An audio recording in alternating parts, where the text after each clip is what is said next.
You're watching a Highwire Media podcast. Hello and welcome to the Cinema Gold Show. On today's episode of Central City Rewatch, we dive into Season 1, Episode 11, The Sound and the Fury. Before we do that, give me your thoughts on this episode in the comments section below. And if there's anything I missed or got wrong, let me know. But with that, let's dive right into our thoughts and take on Episode 11. In the world of serialized superhero television, few episodes manage to strike a balance between character depth, thematic density, and narrative propulsion as effectively as Season 1, Episode 11 of The Flash, titled The Sound and the Fury. It originally aired on January 27, 2015, and marks a significant turning point in the trajectory of the show, not because of explosive action or a shocking death, but because of what it quietly begins to unravel. In just 42 minutes, the series introduces a new villain with complex motivations, cracks open the veneer of trust that has long shielded Team Flash, and begins laying the groundwork for the eventual revelation of one of the show's most consequential betrayals. What results is an emotionally charged, intellectually satisfying episode that trades some of its usual optimism for tension and introspection.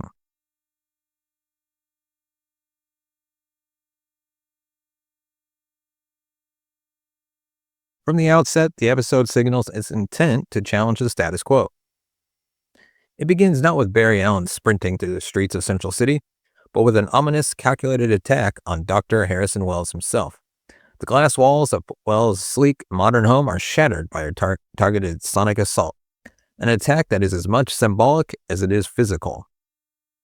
The shattering of glass serves as a metaphor for what this episode seeks to do.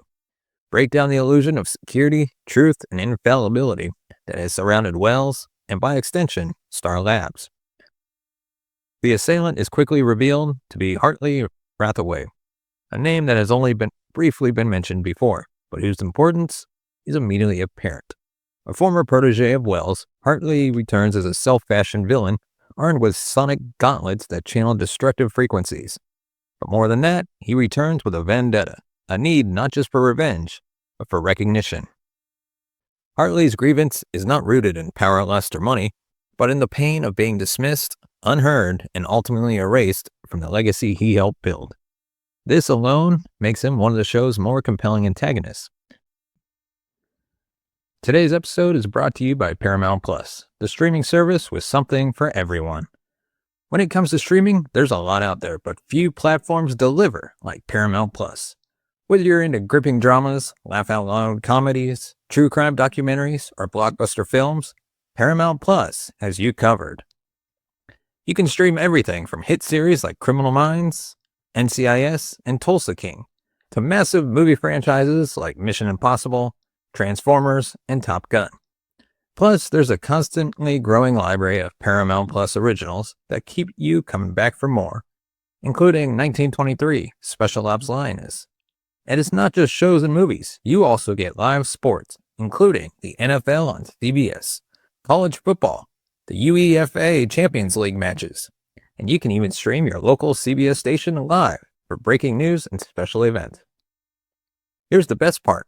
Right now, you can try Paramount Plus free for 1 week. Yep, a full week of unlimited streaming completely free. Just go to ParamountPlus.com or click the link in the description to start your free 1-week trial today. So if you're looking for your next binge, or you just want a platform that gives you everything, from heart-pounding action to award-winning series, make it Paramount Plus. Paramount Plus, where entertainment lives. And now, let's get back to our episode. Hartley is strikingly different from the villains Barry has encountered up to this point. There's no elaborate costumes, no theatrical declarations of domination, no generic aspirations to destroy the city. Instead, Hartley brings a sharp intellect, a caustic wit, and a deep emotional wound to his role as an antagonist. He is as much a critic as he is a threat, calling out not only Wells, but the entire Team Flash, for their blind loyalty and refusal to question authority. His dialogue is peppered with bitter truths, and while his actions are clearly dangerous, his words carry an unsettling ring of validity. This complexity is perhaps best illustrated in Hartley's interactions with Cisco Ramon. Through flashbacks and present-day confrontations, we learn that Cisco and Hartley were once colleagues, perhaps even rivals, during the early days of Star Labs' development of the particle accelerator. Their relationship is layered, tinged with professional jealousy, ideological differences, and possibly unspoken personal history. Cisco, usually the team's comic relief and emotional anchor, is shaken by Hartley's return. For the first time, we see Cisco truly uncertain, not just about the enemy, but about himself, his past choices, and his place in a lab that may not have been as righteous as he believed. Hartley's return forces other characters to reckon with uncomfortable truths as well. Caitlin Snow, steadfast and loyal, begins to show subtle signs of doubt. Her scenes in this episode are more reserved, but her silences and glances suggest a growing awareness that Wells is not the impeachable figure she once thought. Joe West, the ever-skeptical detective, continues his investigation into Wells with increased urgency. Joe's suspicions, dismissed by others in previous episodes, now feel eerily prescient. Even Barry, perhaps the most trusting of them all, begins to hesitate. While he still defends Wells, there is a moment, just a flicker, where the weight of Hartley's words give him pause. At the center of all this is Dr. Harrison Wells. Played with masterful control by Tom Cavanaugh, for much of Season 1, Wells has been both mentor and mystery, a man who guides Barry with scientific insight while hiding a secret that could unravel everything. In The Sound and the Fury, that tension is dialed up significantly. After the initial attack, we see Wells retreat to his secret chamber, remove his glasses, and most shockingly, stand up from his wheelchair. The moment is brief but monumental. For viewers who suspected Wells' duplicity, it is confirmation. For those still in the dark, it's a haunting glimpse into just how deep his deception runs. Cavanaugh's performance in this episode is a masterclass in subtle. In public, he is calm, composed, even vulnerable, especially when he confesses to the team that he kept Hartley's warnings about the accelerator a secret. The scene is beautifully written and acted, designed to appear as a moment of vulnerability and humility. But to the audience who now knows Wells can walk and is likely manipulating events from behind the scenes, the confession reads very differently. It is not a moment of redemption, it is a performance. A calculated move designed to restore faith, maintain control, and keep the team focused on the wrong enemy. Barry Allen's role in this episode is notable, not for action, but for character development. While he remains physically central, chasing down Hartley, enduring the brunt of sonic attacks, his real journey in this episode is emotional. Barry's unwavering belief in Wells begins to show the first signs of strain. Hartley's assertion that Wells is hiding more than just scientific secrets plants a seed of doubt. Barry wants to believe in his mentor, he needs to, but that need is increasingly at odds with the evidence. This inner conflict is handled with restraint, and Grant Gustin's performance of Barry's quiet discomfort adds depth to a character often defined by enthusiasm and lightness. Thematically, The Sound and the Fury is rich and layered. It explores the tension between truth and loyalty, the danger of unchecked ambition, and the consequences of silencing dissent. Hartley, for all his arrogance and hostility, is the episode's moral voice. He was right about the particle accelerator, he was right to question Wells, but his refusal to be dismissed, to be forgotten, transforms him into a villain. In doing so, the episode poses a difficult question. What happens when telling the truth turns you into the enemy? The motif of sound is used both literally and metaphorically throughout the episode. Hartley's sonic gauntlets are not just weapons, they are extensions of his desire to be heard. Every blast, every frequency is a scream for recognition. This is a man who is silenced, ignored, and cast out. Now his sound is impossible to ignore. In contrast, Wells' silence becomes more ominous. He speaks often and eloquently, but says very little of substance. His version of silence is not the absence of noise, but the absence of truth. These two forms, Hartley's sonic fury and Wells' calculated quiet, clash in ways that elevate the episode beyond standard superhero fare. Visually, the episode is tightly composed. Director John Showalter uses framing and lighting to underscore the emotional and thematic tension. Hartley's scenes are often lit with colder tones, blues and grays, that evoke detachment and bitterness, while scenes inside Star Labs shift subtly through the episode, growing darker as trust begins to erode. The use of glass, both in the opening scene and later when Hartley is imprisoned in a transparent cell, is especially significant. Glass, after all, is both revealing and fragile. It shows us everything, but it can shatter with the slightest force. The score by Blake Neely also deserves mention. Hartley's sonic blasts are accompanied by discordant, high-pitched tones that mimic the weapon's frequency while creating unease in the viewer. In contrast, Barry's moments of heroism retain the hopeful, soaring musical cues that have come to define his character. These audio contrasts reinforce the thematic divide between characters driven by hope and those driven by pain. Representation is another area where this episode quietly breaks ground. Hartley is one of the first openly gay characters in a mainstream superhero television show, and the series handles his identity with subtlety and respect. His sexuality is not a plot device, nor is it ignored. It simply exists as part of who he is. This inclusion is important not just for visibility, but for normalization. Hartley is brilliant, flawed, arrogant, hurt, and gay. All these elements coexist without one diminishing the other. By the end of the episode, Hartley has been captured and contained, but his impact lingers. In his final scene, he warns Wells that he knows his secret. The tension is immediate and electrifying. For Wells, the threat is existential. For the viewer, it is confirmation that the real danger to Team Flash is not external, but internal. Hartley, despite being defeated, has successfully planted a time bomb, one that will continue ticking long after the episode ends. The idea that the enemy is within, not only within the team, but within the moral framework the team operates under, is what gives this episode its enduring power. Hartley's warning in the final scene reshapes the emotional landscape of the show.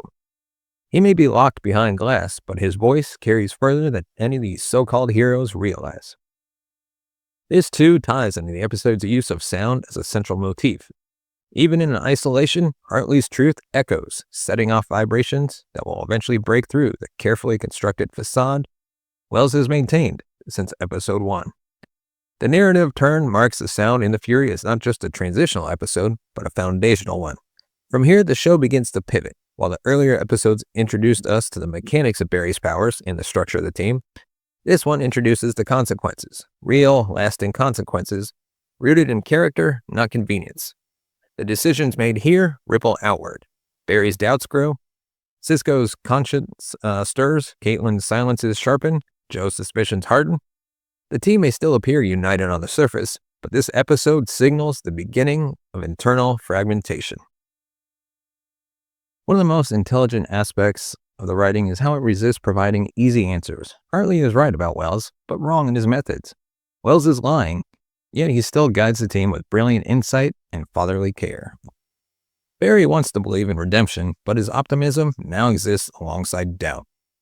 There are no black and white conclusions here, only shades of moral complexity. In this way, the episode invites the audience not just to consume the story, but to grapple with it. We're not being told what to think. We're being asked to listen, to interpret, to question. The episode's title, The Sound and the Fury, does more than allude to Faulkner's famous novel. It connects directly to the themes explored within. In Faulkner's work, the disintegration of a once noble family is told through fractured narratives, unreliable memories, and the voices of characters too lost in their own pain to communicate effectively. Likewise, in The Flash, we see the disintegration of the illusion of family within Star Labs. The narratives clash. Hartley's version of events contradict Wells. Trust is no longer a given. It is something to be tested, reevaluated, in some cases, withdrawn entirely. Before we jump back in, I want to take a quick moment to ask for your support. If you enjoy Cinema Gold and everything we've built over the past few years, you can help us grow by heading over to buymeacoffee.com/cinemagold. Every donation, big or small, goes right back into the show. That means better equipment, deeper and more ambitious content, the ability to bring on additional hosts and actually pay them for their time, and ultimately creating a production that matches the passion we put into every episode. And here's the fun part. We want to take Cinema Gold on the road. Live episodes from Comic-Con, D23, and other major events across the country.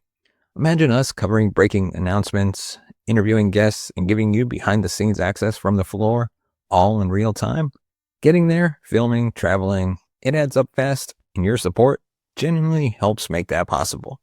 So if you love this show any bit, and you want to help us push it even further, head on over to buymeacoffee.com/cinemagold and donate if you can. It really does make a difference. Well, let's get back into the episode. There is an emotional realism to this that elevates the episode beyond typical genre fare. These are not just characters in colorful costumes solving weekly threats. They are individuals navigating betrayal, ethical uncertainty, and the weight of past decisions. The science fiction trappings, super speed, sonic weight, particle accelerators, are merely the setting. The real story is about people trying to hold on to each other while secrets slowly pulling them apart. Visually, this emotional realism is reflected in the blocking and set design. Hartley's imprisonment in a transparent chamber, a hallmark of Star Labs' holding cells, is especially poignant. The transparency of the walls is ironically contrast with the opacity of the truth. Everyone can see Hartley, but few can see what he truly represents, the embodiment of consequences long ignored. Wells' insistence on secrecy has bred an environment in which truth only emerges through conflict. That Hartley must become a villain in order to force the truth into the open says as much about the team as it does about him. The contrast between Barry and Hartley is also worth exploring further. Both are young, brilliant, and passionate. Both lost people to the consequences of the particle accelerator. Barry indirectly through his mother's death and Hartley more directly through the collapse of his career and reputation, yet they respond to their pain in radically different ways. Barry channels his loss into heroism, Hartley channels his into vengeance. But even this dichotomy is complicated. Barry's optimism is admirable, but occasionally naive. Hartley's cynicism is dangerous, but rooted in legitimate grievances. This duality adds weight to their conflict and ensures that the episode never slips into didactic simplicity. Sisko's arc in the episode subtly foreshadows future heartbreak. His reaction to Hartley's reappearance is not just fear or anger, it's guilt. He begins to reflect on the culture at Star Labs before the explosion, questioning how they treated Hartley, how disagreements were handled, and whether scientific ambition outpaced ethical responsibility. These reflections build towards Sisko's later disillusionment with Wells, making this episode a critical chapter in his development. Caitlin, while less central to this episode's emotional core, still serves as an essential role. Her quiet reaction to Wells' confession, her subtle frowns, her hesitations before speaking, act as emotional punctuation marks. She is watching, listening, processing. This understated response is effective because it mirrors how many people deal with suspicion in real life, not with dramatic outbursts, but with internal questions that build over time. Her scientific pragmatism begins to intersect with emotional intuition, making her increasingly aware of the inconsistencies around her. Joe West remains the episode's most grounded character. His ongoing investigation into Wells represents the voice of reason within a team increasingly mired in emotional conflicts. Joe doesn't have superpowers or scientific expertise, but he has something just as valuable, a cop's instinct. His distrust of Wells is born not out of personal bias, but from observation and experience.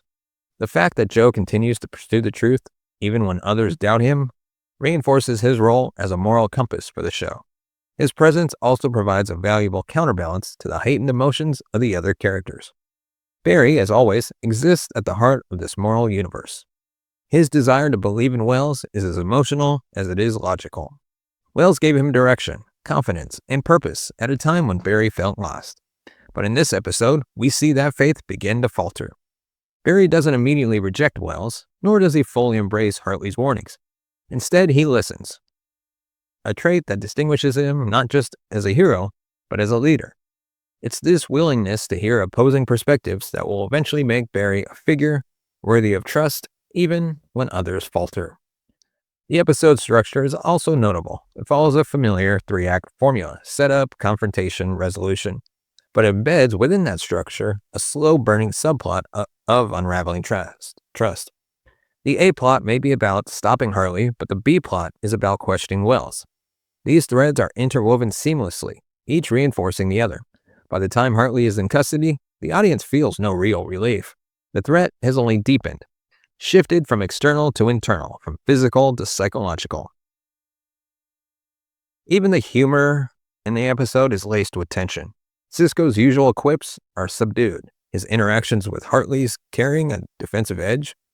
Barry's lighthearted moments feel more forced, as though he's trying to maintain normalcy in the face of growing doubt. The episode resists the urge to balance the darkness with levity in an artificial way. Instead, it lets discomfort sit, acknowledging that sometimes there is no joke that can soften a hard truth. The long-term impact of this episode on the series cannot be overstated. It sets in motion the eventual discovery of Wells' true identity. It introduces the idea that loyalty must be earned, not assumed. It challenges the audience to consider what makes someone a villain. Is it their actions or the truth they reveal? Hartley may be locked up by episode's end, but his role is far from over. He will return not as a threat, but as a reluctant ally, further blurring the lines between hero and villain. Hartley's characterization is also important from a representational standpoint. He is one of the earliest openly gay characters in superhero television who is not defined solely by his sexuality. He's brilliant, arrogant, damaged, and fully realized. His queerness is acknowledged but not exploited, and it does not exempt him from moral scrutiny. This kind of representation is crucial, not only because it reflects real human complexity, but because it challenges outdated tropes that often reduce LGBTQ+ characters to stereotypes or plot devices. The ethical questions raised in this episode resonate beyond it. Should institutions silence dissent for the sake of progress? Should loyalty override evidence? What is the cost of blind trust? These are not just questions for the characters, but for the audience. They echo in real-world context, in politics, science, education. The episode doesn't answer these questions definitively, but it dares to ask them, something not all genre shows are willing to do. As the episode closes, the sense of resolution is deliberately muted. Hartley may be contained, but his final words to Wells, and by extension to us, ring out like an alarm. I know your secret. The line lands with weight not because of what it reveals, but because of what it threatens. Wells' reaction, tight-lipped, calculating, is a chilling reminder that the true enemy is still at large, still trusted, still pulling strings from the shadows. The sound of Hartley's voice echoing through that glass cell is the final sonic metaphor of the episode. It is the sound of consequence, of reckoning, of a truth too powerful to suppress forever. And the fury belongs not only to Hartley, but to all who will suffer because no one listens sooner. And that is our thoughts on episode 11 of The Flash Season 1. Let me know your thoughts on this episode in the comment section below. As always, don't forget to hit that like button if you like our videos. Hit that subscribe button so you don't miss another episode. And of course, if you want to support the channel, you can buy us a coffee at buymeacoffee.com/cinemagold. As always, thank you so much for watching and listening. We'll see you next time.